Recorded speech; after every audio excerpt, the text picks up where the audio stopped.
Ji, all right. So we talked about in the last class about entrepreneur, the advantages of being an entrepreneur, the disadvantages. Two, फिर characteristics की बात हुई थी. फिर why do government support business startups? और what support do governments often give to startup businesses? ये पढ़ चुके हैं. Business plan भी हमने बात की थी. डिटेल में methods पढ़े थे to measure the size of business. और ये हम आ गए अब last part of this chapter पे, जो कि है हाउ कैन बिजनेस ग्रो, जो कि ग्रोथ ऑफ बिजनेस से रिलेटेड है. तो उसमें हमारे पास there are mainly two ways, लिखा भी हुआ है मैंने, internal growth and external growth. तो इंटरनल ग्रोथ आपने याद रखना है कि बिजनेस के जो एग्जिस्टिंग ऑपरेशंस हैं, जैसे मैंने लिखा भी हुआ है, एग्जिस्टिंग ऑपरेशंस को एक्सपैंड करना. जैसे for example if I talk about Gourmet, तो if Gourmet opens up new outlets in other parts of the city, जो कि लाहौर में एफर्ट्स किया, तो this is expansion of existing operation. यानी कि they deal in retailing business, they have a bakery, और वो उसी को आगे expand कर रहे हैं, तो या by using their own resources या finance जो भी है, तो this is what we call internal growth, right? External growth क्या होती है कि इसमें आप either you go for a merger or a takeover. अब इन दोनों में आपको फर्क पता होना चाहिए कि मर्जर और टेक ओवर में क्या फर्क है. आपको पता है क्या फर्क है दोनों में?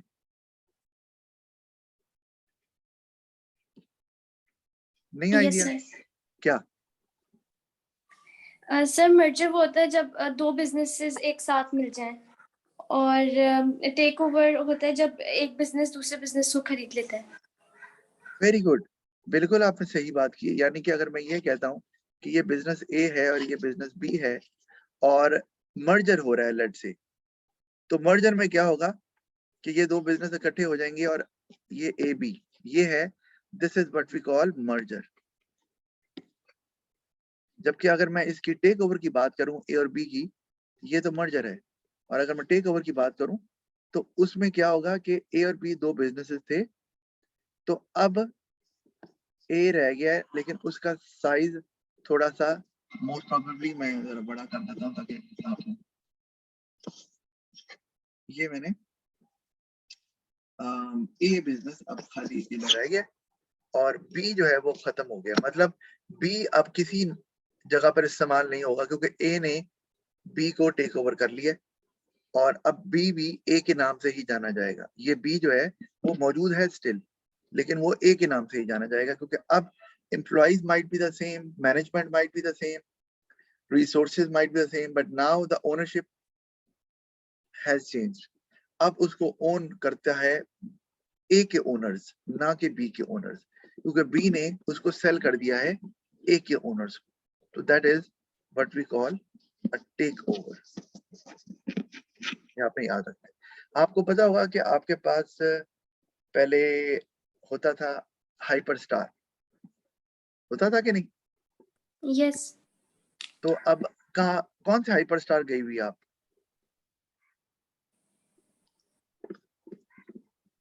किसी हाइपर स्टार गई हो आप? यस सर गई हूँ. कौन से वाले?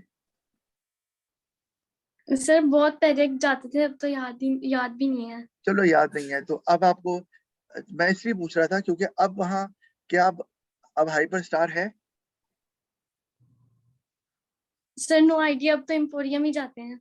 एम्पोरियम में आप जब मैं ग्रोसरी या कोई आपने चीजें लेनी हो कहाँ जाती? कैरफूर. हाँ जी, वो जो कारफोर है वो हाइपर स्टार था, आपको नहीं पता? No sir. नहीं, तो वही आपको बता रहा हूँ, वो हाइपर स्टार भी था और अभी भी है, बट नाउ क्योंकि उसको टेक ओवर कर लिया है एक मिडिल ईस्ट की कंपनी ने, तो अब उसका नाम इसलिए कारफोर हो गया क्योंकि जो टेक ओवर करता है, चाहे बिजनेस वही रहे, एम्प्लॉयज भी वही रहे, नाम उसका लगता है. तो ये जो कारफोर है इसने टेक ओवर किया हाइपर स्टार को.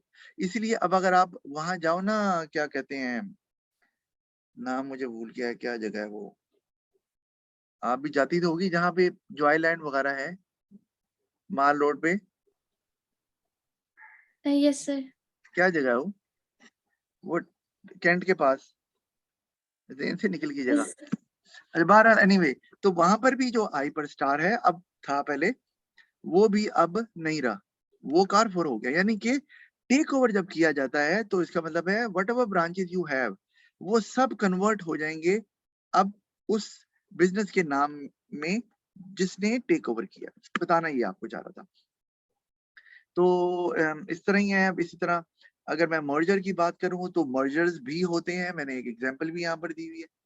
तो मर्जर में फिर दो बिजनेसेस मिलते हैं। तो जब दो बिजनेसेस मिलते हैं इसका मतलब है now ownership will be divided. Now both the owners of the companies they will be sharing the business. तो उसमें फिर होता ये है कि या तो न्यू नेम इज सजेस्टेड, क्योंकि कोई भी नहीं चाहेगा कि मेरे बिजनेस का नाम ना आए और दूसरे का है, या तो न्यू नेम इज सजेस्टेड या दोनों का नाम इस्तेमाल किया जाता है। तो अगर इस तरह से हो तो फिर जैसे कि अगर मैकडॉनल्ड्स और केएफसी अगर दोनों मर्ज करते हैं, अगर करें, तो उसका नाम मैकडॉनल्ड्स या केएफसी नहीं रखा जा सकता। उसका नाम आप, मैं अज्यूम कर रहा हूँ, जैसे आप एमएफसी रख सकते हैं, मैकडॉनल्ड्स फ्राइड चिकन, चले समझ आती है किसी हद तक, यानी कि वो भी with the consent of both the owners. तो मर्जर में ये, या फिर entirely new name is suggested जो कि रखा जाता है मर्जर में। अच्छा, एनीवे मैंने कुछ एग्जांपल रियल लाइफ की दी हुई हैं पाकिस्तान में जो होता रहा है। तो आई होप कि आपको पहले ही पता है, तो और अब क्लियर आपको हो गया होगा कि एक्सटर्नल ग्रोथ क्या है। अच्छा, इसके लिए एक और वर्ड इस्तेमाल किया जाता है मर्जर और टेक ओवर के लिए। अगर हमने if we have to replace it with one word, merger और टेक ओवर, तो हम कहते हैं इंटीग्रेशन। इंटीग्रेशन का मतलब ये होता है कि कंबाइन हो गया। अब वो चाहे टेक ओवर से हो चाहे वो मर्जर से हो, लेकिन फर्क दोनों में पता होना आपको जरूरी है। अच्छा, now that brings us to different types of external growth या इंटीग्रेशन। वो हमें, हमारे पास हॉरिजॉन्टल इंटीग्रेशन है, और ये क्या होती है? मुझे हॉरिजॉन्टल इंटीग्रेशन की एक एग्जांपल दे दो other than the example I mentioned in the notes. आती है कोई ध्यान में?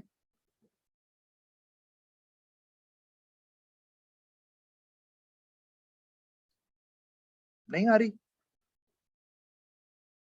No sir. कोई बात नहीं।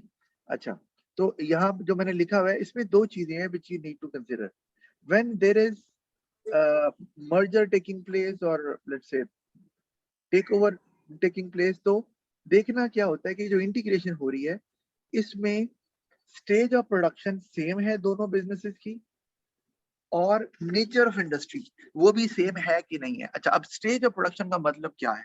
उसका मतलब यह है कि both businesses must be in the primary sector और इन द सेकेंडरी सेक्टर, या फिर टर्शियरी सेक्टर में। ऐसा नहीं हो सकता हॉरिजॉन्टल इंटीग्रेशन में कि एक बिजनेस प्राइमरी में है और दूसरा सेकेंडरी में है, ये एक सेकेंडरी में है तो दूसरा टर्शियरी में है। This is not possible. तो this is what we call stage of production must remain the same. जो मैंने एग्जांपल दिया है, एक तो ये, दूसरा नेचर ऑफ इंडस्ट्री, कि the products in which they deal it must also be the same.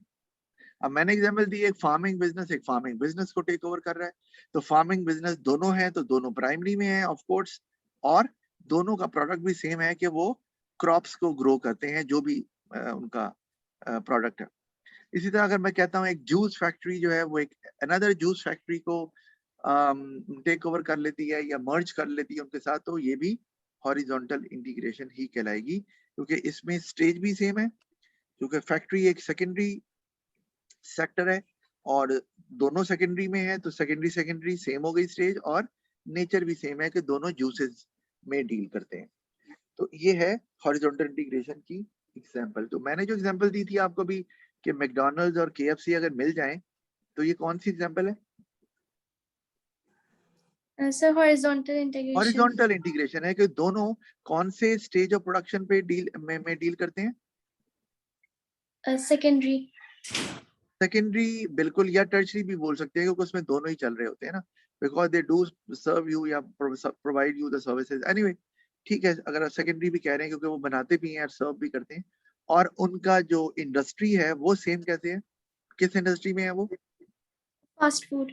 Fast food, very good. तो चूंकि दोनों सेम है, that is why it will be recognised as horizontal integration. Okay, moving onwards towards advantages. तो पहला आ गया हमारे पास, it reduces the amount of competition. पहले ये आ गया हमारे पास। तो कंपटीशन कम कैसे होता है? ऑफ कोर्स, लेट्स से आपके साथ जो एक आपका राइवल बिजनेस है, आपका कॉम्पिटिटर है, वही होगा ना आपका, जो कि आपकी स्टेज, आप वाली स्टेज पे ही होगा और आप जैसी चीजें ही बेच रहा होगा। ऐसा कोई भी बिजनेस होगा that will be considered as your competitor.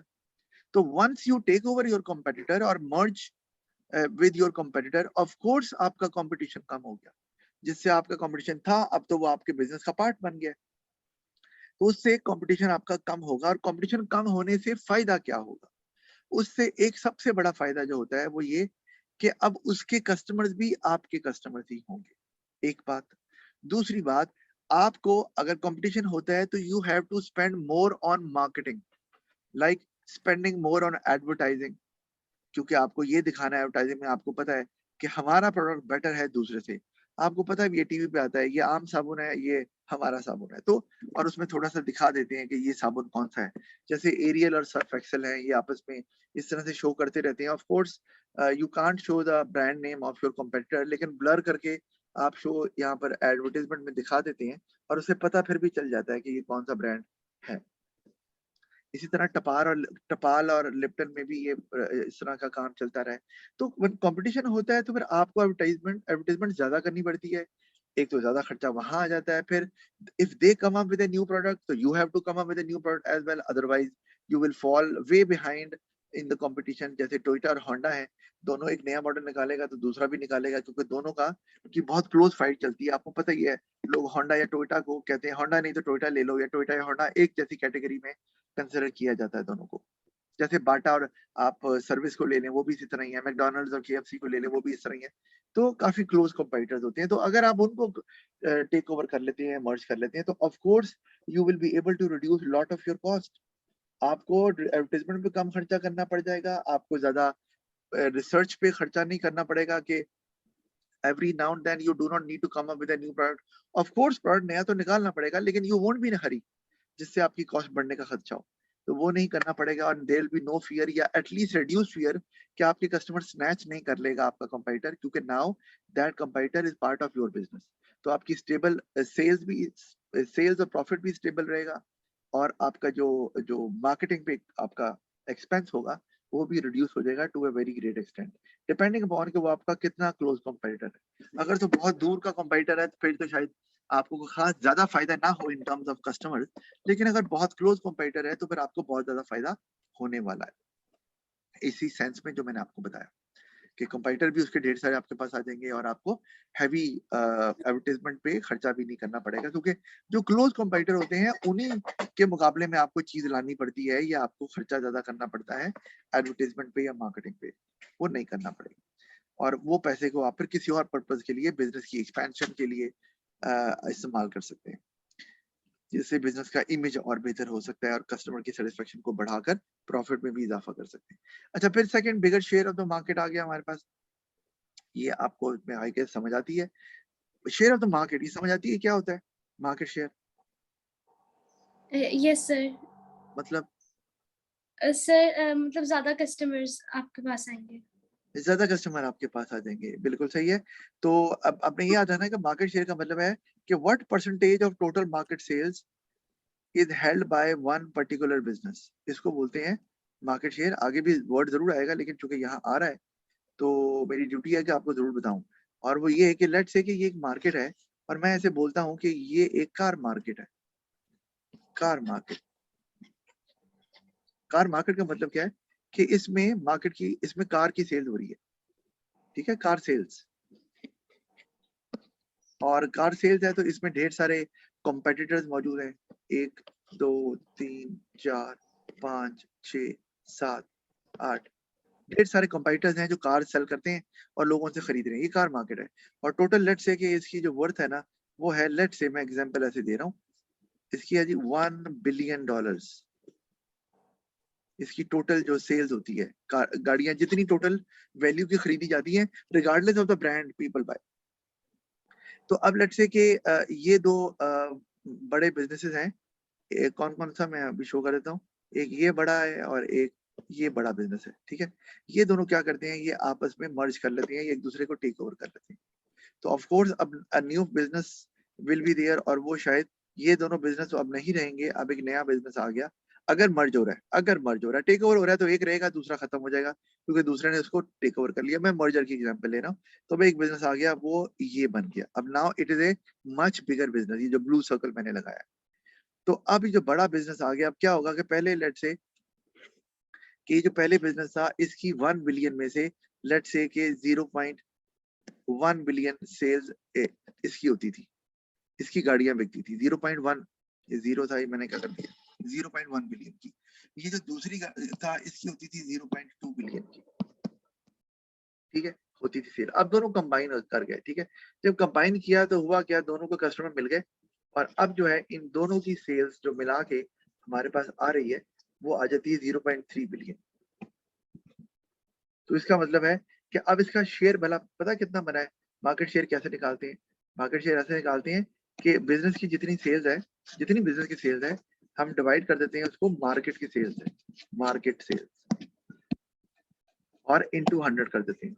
तो अब अगर आप सेल्स देखो बिजनेस की तो वो 0.3 निकली है ना मर्जर के बाद, ये वाली 0.3 हो गई, और टोटल जो है वो 1 बिलियन की है।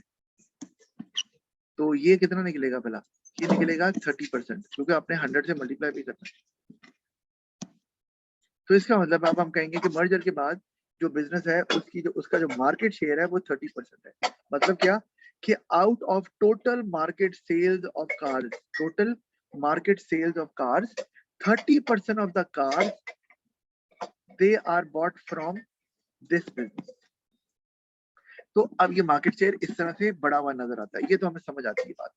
सवाल ये है कि मार्केट शेयर ज्यादा कस्टमर जो आपके अब सेम हो गए, सवाल ये है कि मार्केट शेयर बढ़ गया तो उससे फायदा क्या हुआ, बता सकती हो? क्योंकि हमने डेवलप करना है ना, पॉइंट मेंशन करने से तो काम नहीं बनेगा, unless until we develop it. क्या फायदा होगा? सर ज्यादा प्रॉफिट होगा। प्रॉफिट ज्यादा होगा, बात आप कह सकती हो, सही है। लेकिन सबसे पहली बात ये होगी, आप याद रखना कि when business is having larger market share it will earn a very good reputation in the market. आपको अगर कोई कहता है we are the largest selling brand in Pakistan, क्या इमेज जाएगा? इमेज जाएगा कि they are selling something of very good quality, that is why people all people are buying from them। यही है ना, सीधी सी बात है। तो वो बिगर शेयर ऑफ द मार्केट जो है वो आपको एक रेपुटेशन अर्न करके देता है, good brand image will be there and more. तो गुड रेपुटेशन बहुत इंपॉर्टेंट है। क्यों? उसकी वजह ये है कि once you are able to earn good reputation, now even if you increase the price of your product, people will still keep on buying your product because they are loyal to you। वो एक image बन गया और लोग कहते हैं लेना है तो आपसे ही लेना, जो भी हो जाए। तो ये होता है कि बिगर शेयर से रेपुटेशन, गुड ब्रांड इमेज, और उससे हायर प्राइस चार्ज की जा सकती है। Still people won't reduce their demand, they will keep on buying, और उस वजह से फिर प्रॉफिट आपको ज्यादा होगा even if you make sales of the same level या ऑफ द सेम अमाउंट। आप उसी लेवल की भी सेल्स करोगे तो आपका प्रॉफिट ज्यादा होगा, क्योंकि आप ज्यादा प्राइस चार्ज कर। Got it? यस। इसी तरह इकोनॉमीज ऑफ स्केल आ गया, can be achieved as business become large. ये हमने पहले भी बात की हुई है इसके ऊपर, इसमें हमने पहले भी बात की हुई है कि इकोनॉमीज ऑफ स्केल क्या होता है, याद है? Yes sir. क्या बोलो? When the owner buys the raw materials in larger quantities or in bulk, the supplier gives him discount. Very good, बिल्कुल This सही reduces आपने, the average cost. Very good, excellent answer. तो जब आप business मर्ज करेगा, ये टेक ओवर करेगा, तो obviously business size will get big, और जब बढ़ेगा तो अब obviously large amount of output बनानी है, तो उनको फिर ये वाला जो बल्क बाइंग एडवांटेज है जिसे हम इकोनॉमी ऑफ स्केल बोल रहे हैं वो उन्हें अचीव होगा, और उनकी कॉस्ट कम हो जाएगी, एक्सपेंसेस रिड्यूस होंगे, ऑफ कोर्स प्रॉफिट भी बढ़ेगा। अब आप कहें सर ऊपर भी आपने प्रॉफिट का बाकी बात की है एंड पे, और इस पे को भी प्रॉफिट पे ले गए हैं, तो it is perfectly fine as far as you end it at the same point. आपने एंड दोनों प्रॉफिट पे कर दिए, इट्स ओके। आपकी डेवलपमेंट डिफरेंट होनी चाहिए। अच्छे अक्सर बच्चे ये सवाल करते हैं, मैं आपको एग्जांपल देता हूँ कि लेट्स से आप ना डिफेंस में हो और आपने जोहर टाउन आना है, आप जोहर टाउन में रहती हो? Yes. तो आपने आना है, तो आप डिफेंस से जोहर टाउन आने के देयर आर मेनी वेज, आप कोई भी रास्ता ले लो, तो वो सारे रास्ते डिफरेंट ही कंसिडर होंगे, लेकिन उन सब रास्तों से घूम के आपकी डेस्टिनी जोहर टाउन ही है। Same is the case with this point as well, कि आपका प्राइमरी ऑब्जेक्टिव किसी भी बिजनेस का क्या होता है? Profit. तो घूम फिर के आपने वही आना है, आप जो भी करें। तो इसलिए development has to be different. otherwise examiner won't give you marks. End point बेशक सेम हो जाए, no issues. All right. उसके बाद larger capital, of course जब आप merge करेंगे तो दूसरे business का भी capital आ गया, आपके पास तो capital है ही, तो अब you can make use of that capital to further expand your business. जैसे आप you can buy latest equipment, technology, machinery which you were not able to buy earlier because you were not having enough funds. अब आप वो खरीदेंगे तो उस machine के buy करने से, लेटेस्ट टेक्नोलॉजी के बाय करने से you will be able to increase your output, आपकी प्रोडक्टिविटी बढ़ेगी, कॉस्ट भी कम होगी, आप शायद बेटर क्वालिटी प्रोडक्ट्स प्रोड्यूस कर सको ना, हाई क्वालिटी प्रोडक्ट्स प्रोड्यूस कर सको। क्यों? क्योंकि मार्जिन ऑफ मिस्टेक जो है ना वो ज्यादा होता है। आप मार्जिन ना कहें कि आप कह लो कि चांसेस ऑफ मिस्टेक जो है वो ह्यूमन के केस में ज्यादा होता है। जो मशीन होती हैं they are less likely to make mistakes, और अगर सही चल रही हैं तो दे वोंट मेक मिस्टेक्स। तो उससे जो क्वालिटी है आपकी आपको द मार्क होगी, स्टैंडर्डाइज्ड गुड्स बनेगी and better reputation will come out in the market and customers will like to buy, customers बढ़ेंगे। एक तो ये हो सकता है। दूसरा, आप जब मर्ज करते हैं तो आपके पास फंड्स आ जाते हैं, तो you might not require a bank loan, और जब बैंक लोन नहीं आप रिक्वायर करोगे तो उसका फायदा क्या है? बैंक लोन ना लेने का क्या फायदा है? नहीं आइडिया? सर इंटरेस्ट नहीं देना पड़ेगा सर। जी, इंटरेस्ट नहीं देना पड़ेगा। इंटरेस्ट इज एन एक्सपेंस और a cost which reduces the profit for the business. तो जब लोन नहीं लेना है, ना वापस करना है, ना इंटरेस्ट देना है, तो आपकी ऑफ कोर्स कॉस्ट कम हो जाएगी और प्रॉफिट आपका ज्यादा होगा। वही इवेंचुअली हम इस तरह से ही डेवलप करते हैं। अच्छा, फिर तो आप किसी भी तरह से आपकी मर्जी है। आप मैंने दो तरीके बता दिए हैं डेवलप करने के, लार्जर कैपिटल को। Now it's up to you, how do you develop it? Any question regarding horizontal integration? No. No. अब आ जाते हैं वर्टिकल इंटीग्रेशन पे। तो वर्टिकल इंटीग्रेशन में क्या होता है, अब आप ये ध्यान में रखें। ये मैं इसको दोबारा से इसी से बता देता हूँ कि लेट्स से हम इसे वर्टिकल इंटीग्रेशन क्यों बोल रहे हैं, क्योंकि this is what we call a vertical line. ऐसे ही होता है ना, ये टॉप टू बॉटम अगर मैं लाइन ड्रॉ करूं, this is a vertical line. तो इसमें हमारे पास होते हैं, मैं यहाँ पे लिख लेता हूँ जी, प्राइमरी, ये मैंने कर दिया सेकेंडरी। आपको से पता है ना वर्टिकल इंटीग्रेशन क्या होती है? जरा बता दो मुझे। इट मीन बाय, नहीं पता? सर मुझे नहीं पता। No problem. अब आप देखो, लेट्स से कि यहाँ एक बिजनेस ए है, यहाँ बिजनेस बी है, यहाँ बिजनेस सी है। अब अगर ए जो है वो बी के साथ मर्ज करता है या उसको टेक ओवर करता है, तो किधर को जा रहा है? पीछे, बैकवर्ड सर ना। सेकेंडरी से प्राइमरी। सेकेंडरी से प्राइमरी। Primary yes. में मतलब अ बिजनेस इज कंबाइनिंग और taking over another business which is at an earlier stage of production, क्योंकि प्राइमरी सेकेंडरी से पहले ही आती है ना, ऐसी है ना? यस। ठीक है, तो इसको हम क्या Yes. बोलेंगे? इसको हम बोलेंगे बैकवर्ड वर्टिकल इंटीग्रेशन, क्योंकि वो पीछे को जा रहा है, पीछे ज्वाइन कर रहा है, बैकवर्ड वर्टिकल इंटीग्रेशन है। अच्छा, और अगर जो ए है वो सी को के साथ कंबाइन हो रहा है या टेक ओवर कर रहा है, अब कहाँ जा रहे हैं? Moving forward. ऐसे ही है ना कि अब now business is Yes. merging or taking over another business which is at a later stage of production, क्योंकि टर्शरी तो बाद में आता है, सेकेंडरी, राइट? तो हम इसको बोलते हैं फॉरवर्ड वर्टिकल इंटीग्रेशन। बस आपने ये बात याद रखनी है कि आप, अच्छा अगर प्राइमरी से सेकेंडरी में जाएं तो क्या होगा बताओ? अगर प्राइमरी से फॉरवर्ड और टर्शरी से सेकेंडरी में आ जाए, अगर बैकवर्ड। बैकवर्ड, आपको समझ आ गई? अच्छा, ये बात तो हमें समझ आती है, लेकिन एक चीज और जो आपके जहन में होनी चाहिए वो है their nature of product must be the same. मतलब ये कि इनकी स्टेज ऑफ प्रोडक्शन डिफरेंट होती है वर्टिकल इंटीग्रेशन में। वो हमें नजर आ रहा है कि कोई एक प्राइमरी में होगा तो एक कोई सेकेंडरी में होगा, ये एक सेकेंडरी में है तो दूसरा टर्शरी में होगा। Their stage of production has to be different to be called a merger और a take over, a vertical integration. अच्छा, लेकिन उनकी जो स्टेज ऑफ, जो नेचर ऑफ इंडस्ट्री है वो सेम होनी चाहिए। और वो क्या है? जैसे मैं एग्जांपल देता हूं कि अगर मैं ये कहता हूं कि I am the owner of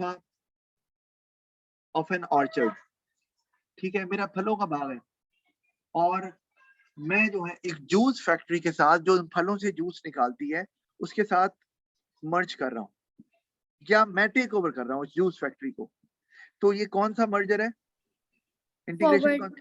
forward, very good. Uh, और क्या दोनों की प्रोडक्ट सेम है? They deal in the same product.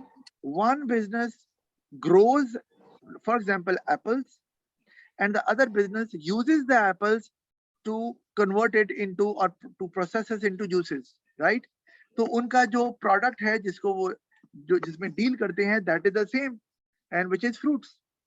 तो ये नेचर ऑफ इंडस्ट्री सेम है, वो फ्रूट की इंडस्ट्री ही कंसिडर की जाएगी चाहे वो प्राइमरी हो या सेकेंडरी, राइट? yes. अच्छा, ओके। इसी तरह से अगर मैं ये बात करता हूं कि आपका लेट से एक बिजनेस है clothes retailing, you sell ready-made garments to people and you have an outlet as well, right? Up now you are taking over a textile mill. ये क्या है? Backward integration. Very good, backward vertical integration. और ये बताओ कि इसमें product same है? Yes. Yes, वो है क्लोथ। Yes, वो रेडीमेड बनाते हैं पीस ऑफ क्लॉथ से, और ये पीस ऑफ क्लॉथ कन्वर्ट करते हैं फर्ज किया कॉटन को लेकर, जैसे भी वो जो भी यूज कर रहे हैं रॉ मटेरियल को। तो ये दोनों भी चूंकि इनकी नेचर ऑफ इंडस्ट्री सेम है तो we call it backward vertical integration. लेकिन ये याद रखना है स्टेज ऑफ प्रोडक्शन डिफरेंट होगी, नेचर ऑफ इंडस्ट्री सेम होगी। प्राइमरी में दोनों सेम होती है। Any question? No. नो। अच्छा, अब हम इसको जल्दी से देख लेते हैं क्योंकि फिर कुछ एग्जांपल्स मैं आपसे पूछूंगा। हम जल्दी से इसको, मैं नहीं पढ़ रहा कि आगे एग्जांपल मैंने वैसे इसमें दी भी है, तो मुझे वैसे आप जल्दी से बता दो ये एग्जांपल दी है ये कौन सी इंटीग्रेशन है? सर कहाँ पर? ये जो वर्टिकल इंटीग्रेशन में मैंने एग्जांपल दी है कौन सी इंटीग्रेशन है? ये लास्ट लाइन देखो,